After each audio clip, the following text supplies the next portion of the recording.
Hey everybody, it is Wednesday afternoon and I did not have a whole lot of time to prep for this video. I got a live fish in the mail today. It was supposed to be here yesterday morning and it is now Wednesday late afternoon. I don't know if it's the holiday season or what happened, but we are going to open this one up together and find out what is going on in here. Not exactly sure how this is taped up or anything, but like I said, we're going to find out together. It'll also be interesting to see what temperature the fish arrives at.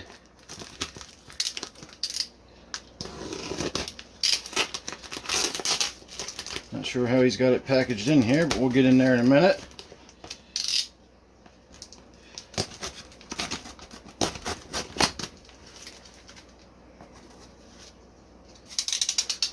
Hope you can see what I'm pulling out of here. It's fairly well packed.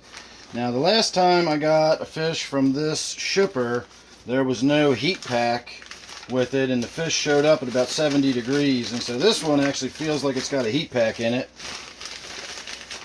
And indeed, it does. That, when it's exposed to oxygen, will warm up. However, the heat pack itself is only 88 degrees right there on the warmest spot in the middle. The rest of it doesn't feel terribly warm. 92. It's actually warming up now that I've got it exposed to the oxygen. Maybe being packed up for the last couple days has been what the issue was. So here's our fish. There's another heat pack. This one actually feels like it's got a little bit of warmth left in it. Not a lot, but it's there. And I'm not sure how he ties these off, but it seems to be fairly easy to get into once you... Yep, that's all you gotta do is just pull on it and it opens right up for you. Alright.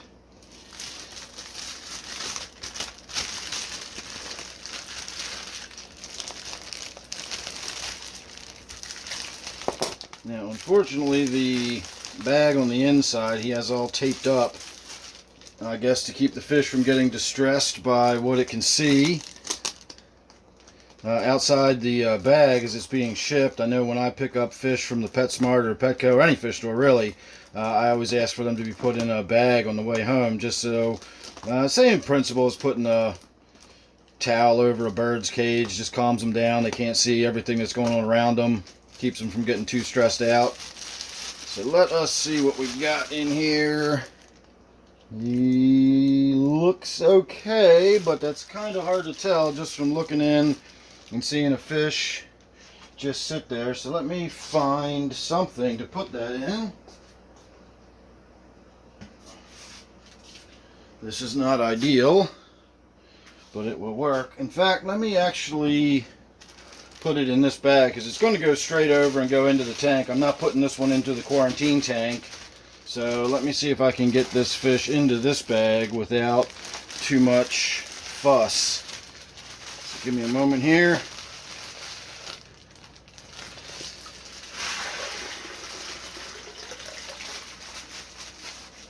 Alright, there we go. Yeah, you get a little bit of a look at him. Not really sure what you're seeing. I can't really see into the camera very well. I'm hoping you're getting a decent enough look at that. So it is a golden vampire pleco, and it is certainly alive and well. Let's see what that water temperature is. 75 degrees. That is actually warmer than the last one that I got from this same grower. So give me a moment and we will be over at the fish tank and we'll put him in there.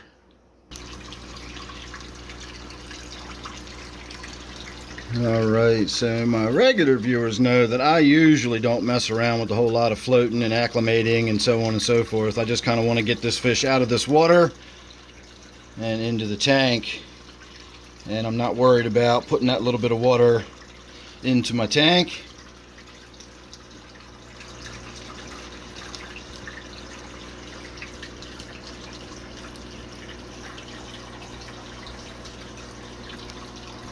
And hopefully he will settle in and find himself a home. He's got plenty of places to hide. Lots of woodwork, some rocks, and plenty of other decor on the bottom of the tank.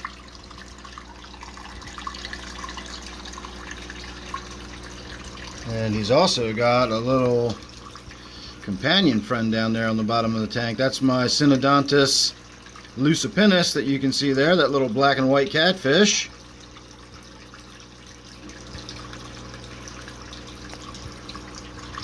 And so hopefully these fish won't bother each other. I just saw it move. It's now back behind that rock again. There it goes. It's going to make its way out, and hopefully we'll get to see it a little bit on that piece of woodwork, because I'm really looking forward to seeing this golden vampire pleco on the woodwork itself because of the coloration contrast. We're going to have that beautiful yellowy gold color right on those natural wood tones. I think is going to look beautiful. So we definitely need to get in here and get this tank cleaned up. Maybe we'll do that on this Friday's Action live stream.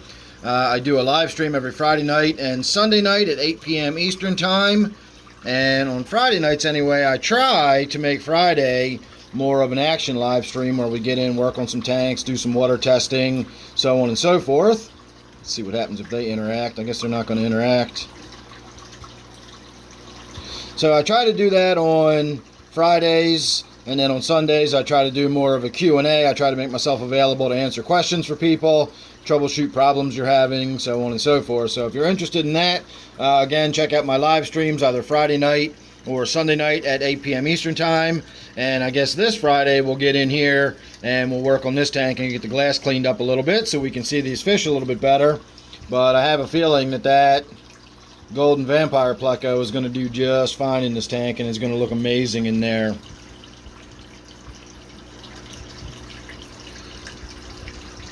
Alright everybody, thanks for watching, and make sure you're subscribed, ring that bell, do all that good YouTube stuff, and of course don't forget, as I keep saying, I got my live streams every Friday night and Sunday night at 8 p.m. Eastern Time. Those are always a lot of fun, so make sure you check those out.